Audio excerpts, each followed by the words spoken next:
Welcome back to the Rec Room podcast. Today I'm here with Dishon Deering, who is a coach, professor, tournament director, camp counselor, facilities manager, and even a fraternity man like myself.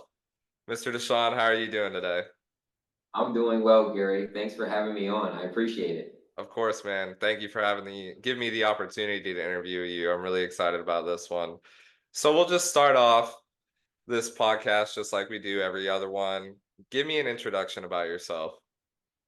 Yeah, so my name is Dishon Deering. I am in my low 30s, so I'm a young man, just 31 years old, and I live here in Davenport, Florida, but I work in Orlando. Grew up in Orlando, Florida area. I was actually born in the Philadelphia area, born in Coatesville. Family moved down to Orlando. They loved it. My mom's originally from Tallahassee, so we made our way back, lived in the Orlando area for about 15, 16 years before going off to Iowa. So I lived in Iowa for about 13 years, coached college tennis, did quite a few other things as well while out there. And now I'm back in Florida. So I'm just fortunate to be working at the USTA National Campus. And every day has been great just staying in the tennis industry. So I'm really happy to enjoy the Florida weather than Iowa. I'll tell you that. Just glad to be back. Yeah, Iowa is definitely an interesting place to live. I feel like it's not really something that a lot of people would think of as essentially where they want to spend their entire adult life. I imagine you would much rather be in Florida, so it's good to have you here. So let's just kind of go into you touched on kind of a brief basis of what happened while you were growing up. But give me a little bit more in-depth background, such as like sports you played, any sort of things you had to go through growing up. Like, I want to hear all about it. Yeah, so I actually have quite a few stories. So, growing up in Florida, the sports world is pretty competitive. So, any sport that you do, it's especially as you move up the ranks, it's not as recreational anymore. It's more so all very competitive and all business. I actually played three sports growing up. I played basketball, baseball, and tennis. And my baseball career, I really enjoyed it. I played all the way up until about 10th grade because I had to stop due to other sports and priorities. But I played on a travel team about an hour and a half away from Orlando in Lake Wales. And I actually was the only guy in going through all the AAU stuff. A lot of the teams that I was on, I was the only one that spoke only English.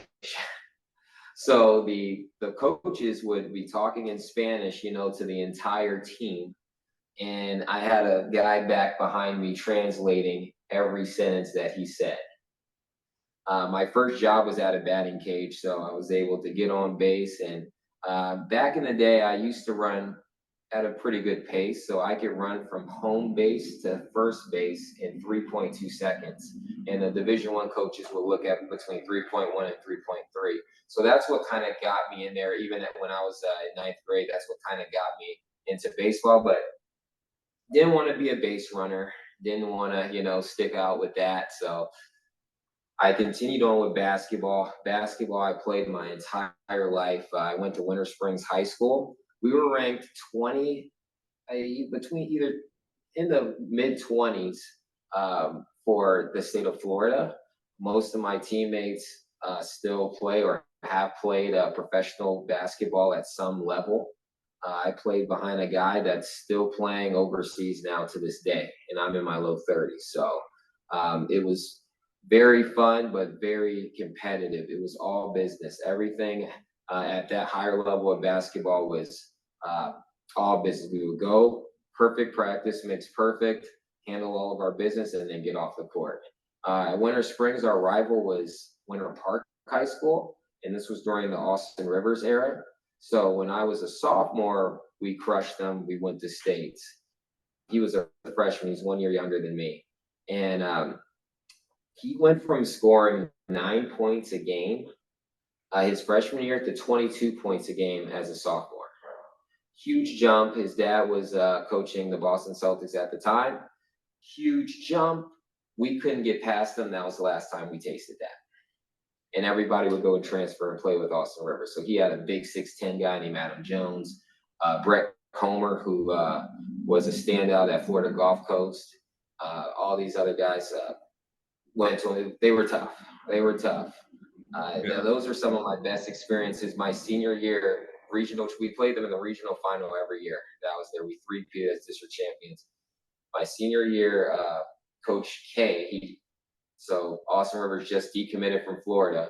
Coach K came in our gym for the regional finals. He sat way back in the corner and had a little entourage security around him. And Austin Rivers put up one of the best high school games I think I've ever witnessed in person. He had 41 points and hit 6 threes consecutively. 1, 2, 3, 4, 5, 6. Never seen anything like that. It was very impressive. So after that, I'm glad it was a very nice high school career. But then I always played tennis, and so I would play tournaments on the weekends, and I would train. I would do junior training for my high school. I didn't even train with the team half the time. I would do my own training, and tennis was the only sport that I excelled in and actually enjoyed all the way. Yeah. Everything else I was a bit right to it in, and that's what it really comes down to. Something that not only that you're good at, that you can excel in, but something that you enjoy. And I love tennis, and that's what brought me to college. And I played 4 years of college tennis at the University of Dubuque, and that actually opened up the door to coaching. They hired me as a coach right away. So it's been a nice journey, and I never would have thought tennis would have been my career. I actually was a criminal justice major in college, and I was accepted in the law school. But I did a graduate assistantship where you get your master's free. I got in communications, saw success in coaching right away, and then the rest is history. Wow. I mean, you truly did it all. You experimented with every sport, which I feel like is very important, especially when trying to find that passion in sport. And like you said, in competing in Florida, I mean, it's a whole different ball game. Like, you look at high school recruiting levels like from high school to college, and there's kind of like the big three. There's Florida, there's Texas, and then there's California, which is kind of crazy. And you don't really realize it as a kid, but you Right. are potentially playing next to somebody who will make millions of dollars in the league one day and you Right. don't even know it. So that's Right. pretty cool that you did play with Austin Rivers or played against him. That's crazy. So we'll Yeah. just go into the next part, which I feel like you sort of segued into a little bit. Tell me about college. What did you do in college? Fun things, bad things? What was your experience like? Well, thankfully, I went to a smaller school, so the atmosphere is ever so slightly different at a smaller school because you tend to know everybody and nothing really gets passed. It was a college town, so we had about three colleges in town and two like smaller colleges, like a Bible college and a community college. So very much so college town over in Dubuque, Iowa. But I'll tell you what, I had a great time. I Not only was I playing tennis, but I was a RA for 2 years.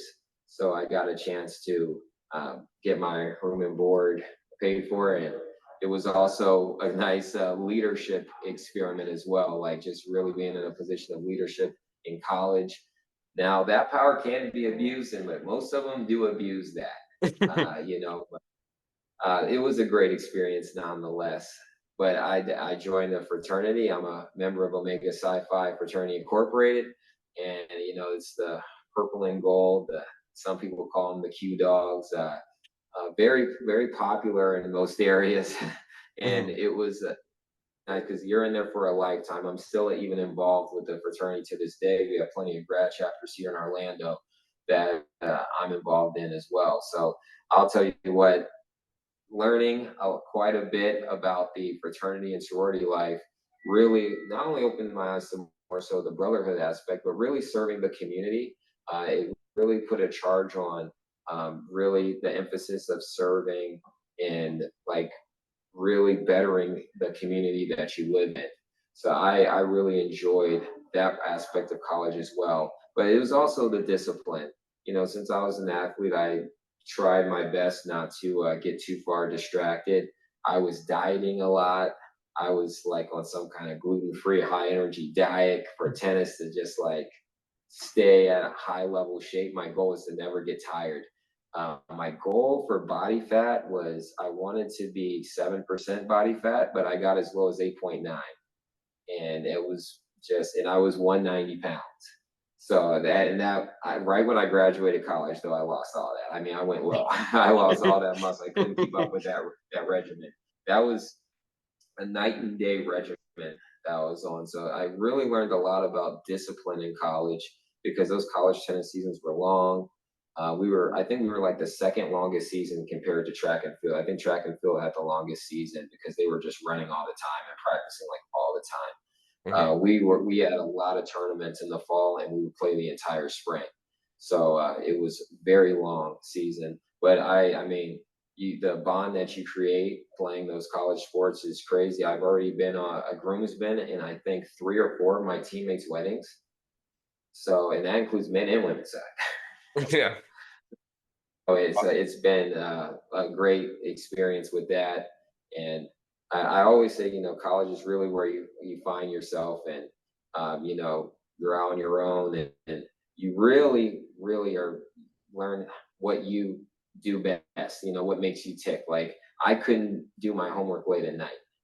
I had to do it like in the middle of the day, like right when I finished class, I had to go to the library right away and do whatever I needed to do because I knew I had the energy to do it, and then the rest of the day I could focus on athletics or whatever it is, whatever else I had. So, I mean, I really learned what makes me tick, how I get my work done, and how to be a better student and athlete.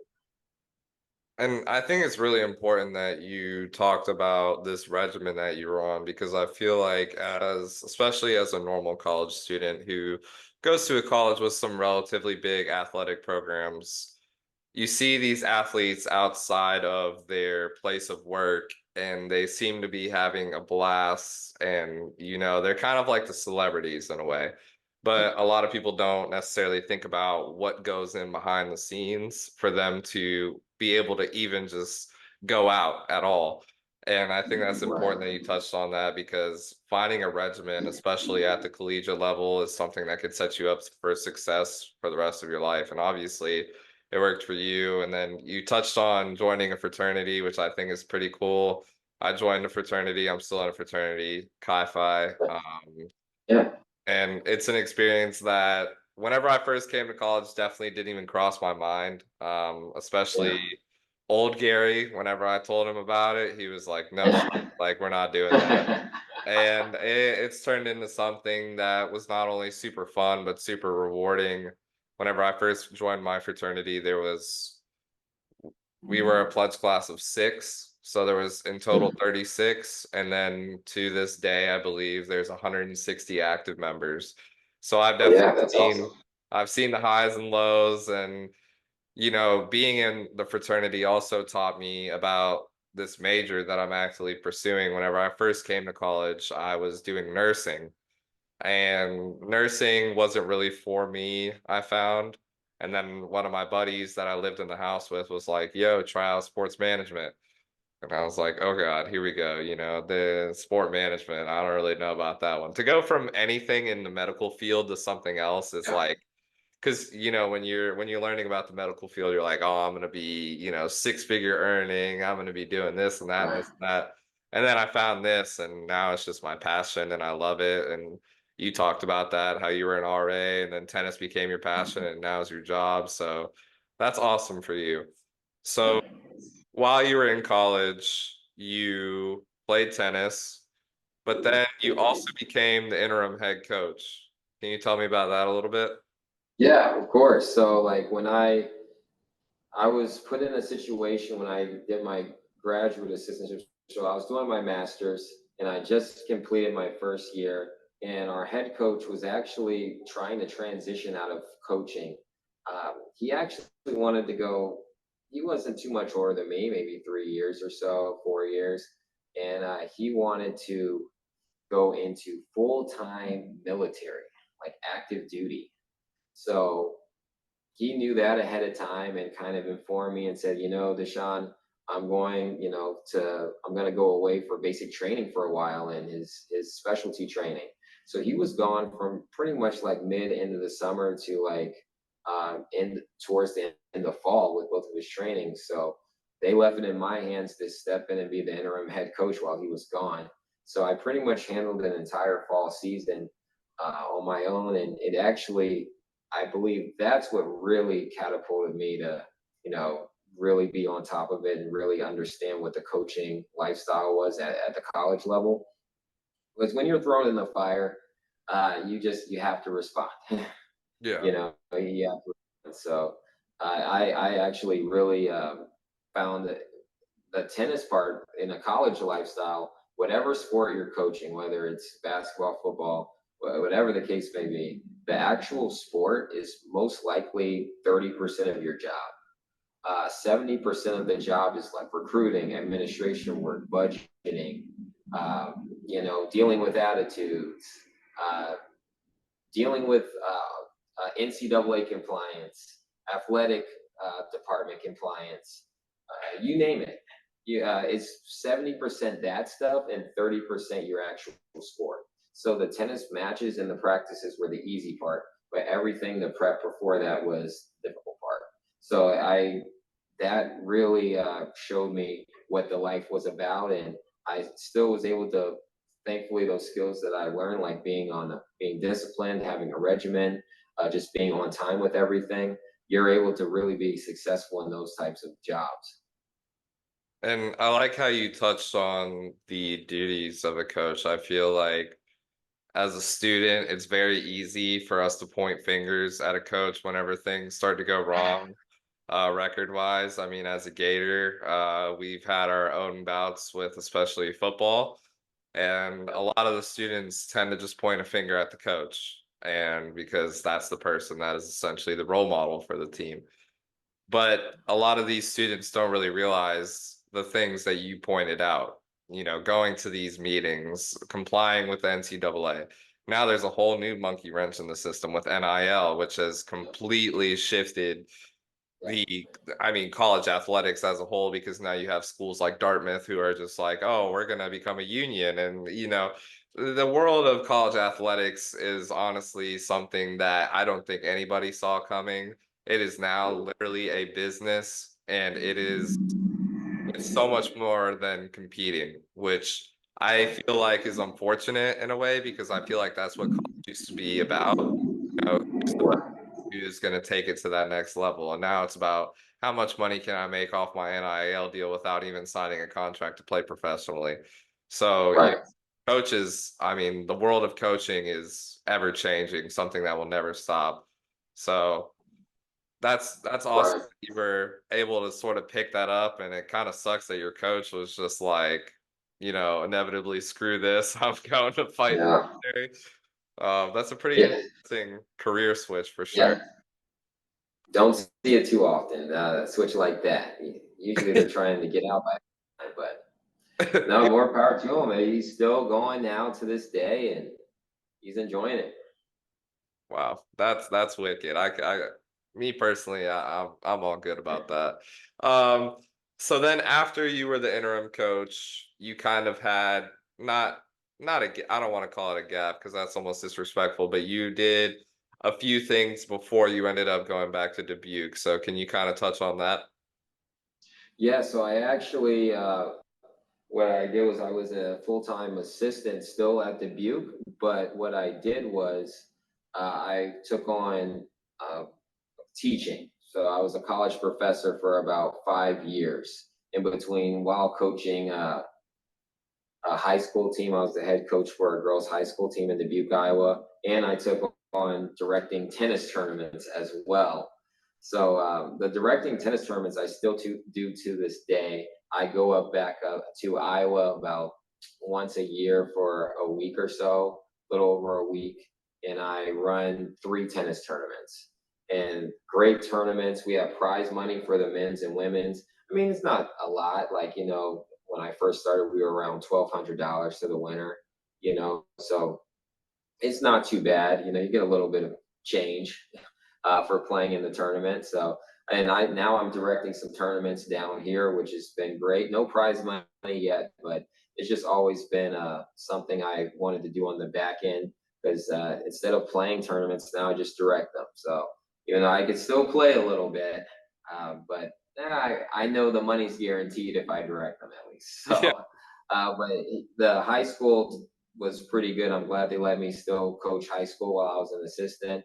I was only doing that for about 2 years, and it was a private high school, and it was the girls' team. And thankfully, well, it was twofold because only two returners were actually on varsity last year. The previous year, they were made it to states and everything. Now they only have two players coming in, so I could kind of mold and build them. But on that same token, I had to mold and build them. So yeah, it was really a 2 years of rebuilding for them. And then I left the next year, and they went to states. So nice. I just missed out on everything that they were reaping, but it was a wonderful experience coaching like a lot of players that really want to learn and get better. But the teaching was really fun. So I taught in the communications department. I also taught a little bit in the English department, a couple of English classes. So I taught like speech communication and collegiate writing and classes such as that. It was a great experience.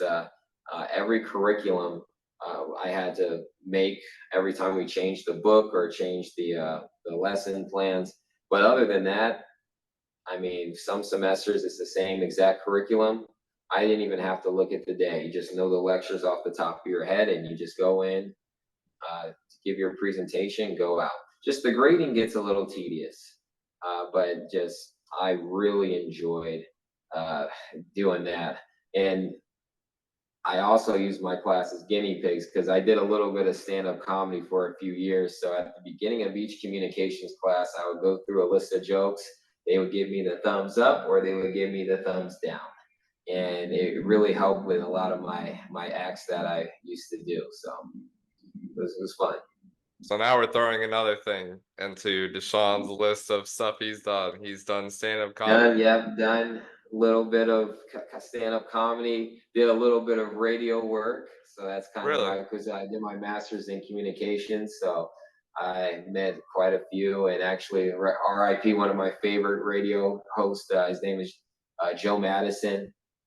He just passed away, RIP to him. But I've done a lot of stuff in the communications field after attaining my master's. So that's kind of all the other stuff on the back end. So you're back at Dubuque, you're teaching, and then another opportunity arises, which is the head coach for the men's and women's tennis. What was that like? That was, it was a little intense, college coaching. And I'll tell you, a lot of folks that are in the college coaching industry, they're, they have a very unique personality. I'll tell you like that. To be in that industry for a long period of time, you have to have a certain personality that will get you through on a day-to-day basis. Very a tough one, one that pretty confrontational. You could be a nice guy and do it, but uh, might not be as good at it. I saw some success right away, but then it was a lot of highs and lows through my coaching career as the head coach. Because everything does fall on you. And we did go through COVID while I was the head coach, and I lost all my international players. So went through a lot of ups and downs, it seems like, the past 4 or 5 years because I started in the spring of 2018. Saw some success right at the beginning, and then we started to go up and down a little bit as COVID and as we were coming back from it. But it was an excellent experience. I got a chance to travel all over the place recruiting, meet a lot of good people. But my main thing was I played college tennis, and it really ignited my passion to be able to go around and give others the opportunity of college tennis. Those that really worked hard, those that tennis is their passion.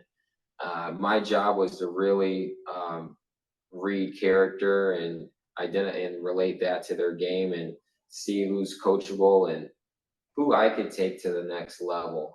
And just seeing that firsthand, and also seeing players like go through their 4 years and graduate to like when they started as a freshman to playing tennis and going through their schooling, to see what they're doing now. Okay, grad school, attorney, this, and that.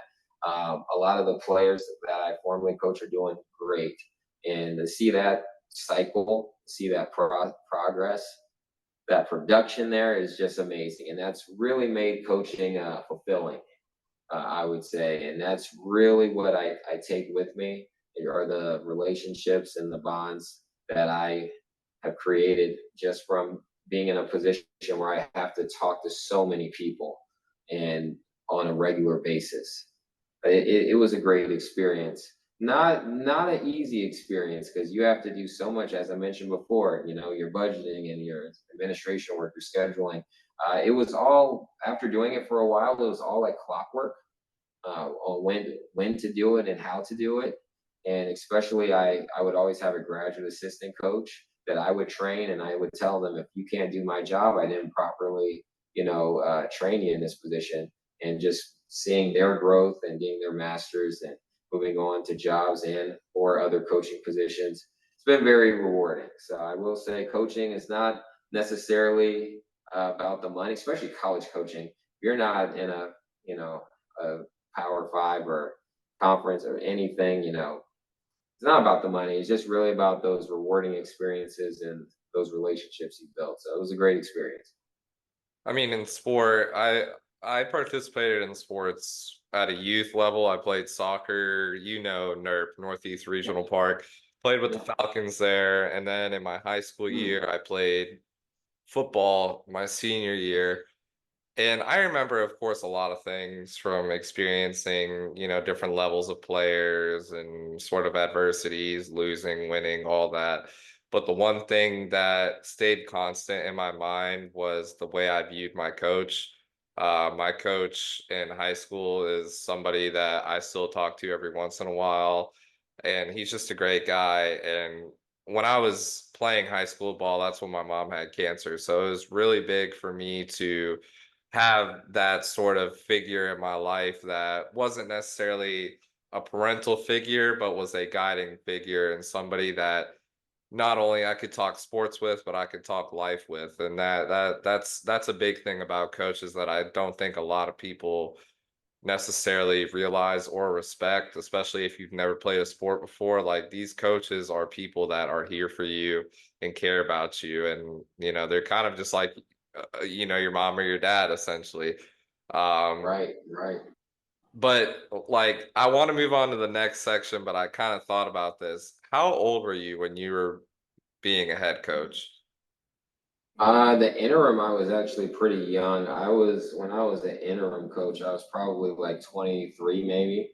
Okay. When I was the head coach, let's see here, I was 26, I would say.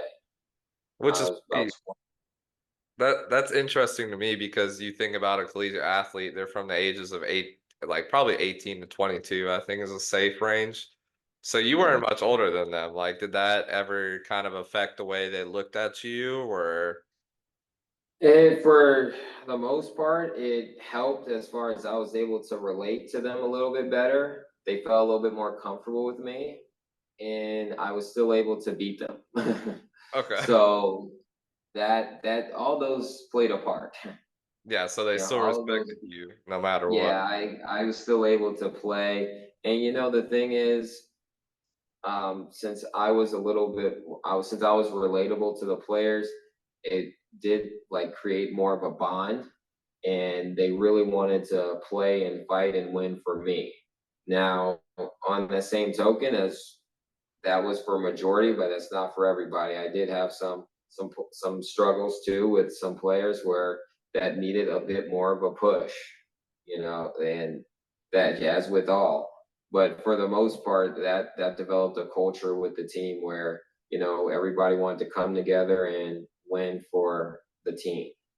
And so, but yeah, the age thing, I remember even when I was teaching, I had my office in the library when I first started, and they would come in and see me at the desk and say, is the professor here? And I'm like, You're looking right at him.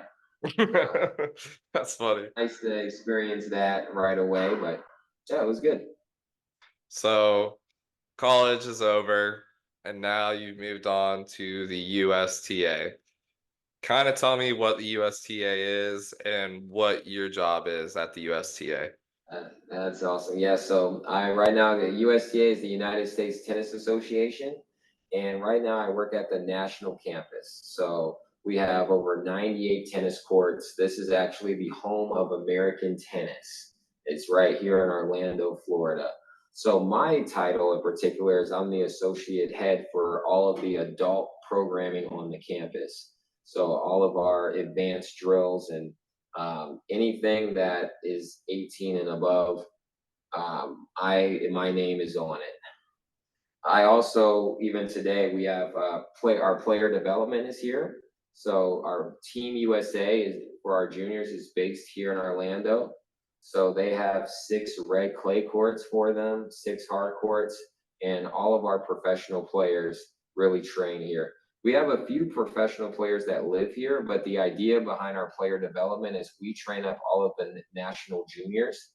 And once they become full time on the pro tour, we set them up with coaches, strength and conditioning coaches, nutritionists, and then we kind of send them off and we use those same resources for the next group.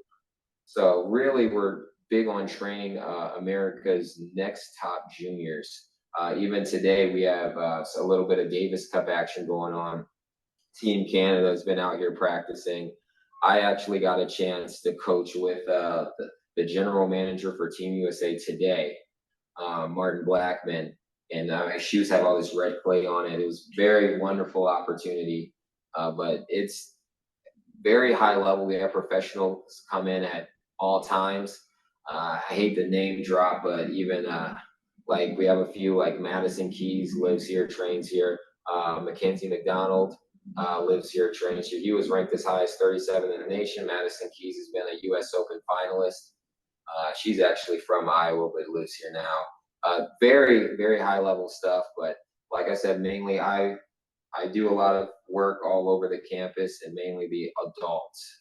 So it's been a great experience working here at the USTA. So I am very fortunate. It's a little bit different than college coaching, but nonetheless, it's just actually just regular tennis, and I love it. Just being able to go out and play each day and coach, and just to see um, all the visitors. We have majority visitors that come through, like from all over the country and even all over the world. I mean, they come in and they want hitting partners, people from Canada and the UK and all over the place. And right now, we're actually hosting spring break tennis. So these are UCF uses 12 of the courts. So this is actually University of Central Florida's home base courts. But we have teams that when they do spring break trips and travels, like it's starting now, they come down to the campus and we'll give them like a couple matches. And it's just having all the college players around and a lot of my former constituents as well. I see a coach that I either coached against or saw at a recruiting seminar or something every week. So it's just a lot going on down here, and all of 98 tennis courts are usually booked. I mean, all I have to say is wow. That sounds super interesting. Like I would actually love to come and visit and see kind of what you do in a day. Like that sounds really cool. But I also think it's really cool how Orlando has become this sort of hub for athletics. You don't from an outsider perspective, you think of Orlando, you think of Disney, you think of Universal, you think of theme park mania, but you don't necessarily think of the athletic boom that Orlando is experiencing right now. You talk about this is the main hub in the United States for tennis. And then you also think right outside in your backyard, you have Orlando City, which is a booming program, Orlando Pride, a booming program, the Magic, who are actually in the running for doing Okay. something this year, with believe it or Yeah. not. Yeah. Um, Very true. and then even at the high school level, you have some huge schools out there that are good at what they do. And I think it's really important that people start recognizing Orlando as more of a hub for athletics rather than a hub for entertainment. And I Yeah. think that's something that you don't really know unless you live in the area. So that's really cool that you touched on that. And what would you say is your favorite part of working with the USTA? I would say just, well, of course, the people are great. I mean, it's always fresh every day because, I mean, we do have locals that come through here from time to time and utilize the courts. But like I said, like you said, we're such a big hub for entertainment and well-traveled area. This is like on their bucket to-do list here to just go by the national campus and check it out and play on the courts. So it keeps it very fresh here. It's not the same old every day. But I really do enjoy seeing the professionals here, and they're just all very nice. And just, I mean, you'll have the top USA juniors here just training on the courts, and you get to know a lot of them, and it's really phenomenal seeing the pros up close and being able to see kind of like just their personalities, and they're just normal folks. They're really Yeah. good at tennis. Yeah. Well, that's awesome. But we got one more segment and then we're gonna let you go. And this segment is one that I experimented with last time with our previous guest, Fitz Kohler. So, and I really enjoyed it. So I'm gonna use it on you as well. And this is the rapid fire questions segment. Let's do it. I'm ready. Essentially, I'm gonna set a timer for 1 minute and you're gonna answer these questions. They're not hard, but the last one will throw you off a little bit, but in a good way. So when you're ready, I'm ready. All I'm right. ready. Let's do it. Favorite sport, Tennis. favorite color, Red. favorite food. Fried fish. That's a good one. Favorite place you've been. Um, Chicago. One place you want to go. Columbia. Favorite celebrity. LeBron James. Favorite car. I like the Rolls Royce. Okay, that's a good one. Favorite season. Definitely summer. Okay. Favorite movie. The Dark Knight. Love Batman. That's a really good one. So I'm going to stop you at 47 seconds because this one's probably going to take you a little bit longer to answer. Uh-oh. But Uh-oh. what is the most fulfilling part of your career so far? The most fulfilling part of my career is seeing those that you invest so much in, whether it's tennis or just advice in life, and seeing them utilize and use what you taught them to that is a huge factor in their success. And they're just them coming back and thanking you later, saying what you said or what you did helped so much. I played the best tennis of my life, or this situation worked out, is the best part that I could ask for that money cannot put a price on. That's a great response, and I appreciate that response. And I think that's something that's very important to ask, especially people that have a career in athletics, is sort of what means the most to you, because for some people it's the money. I mean, a lot of people it's the money, but that's a really good answer, and it's awesome to see people that participate in their favorite field of athletics, and the main thing they get from it is just the gratification of helping others.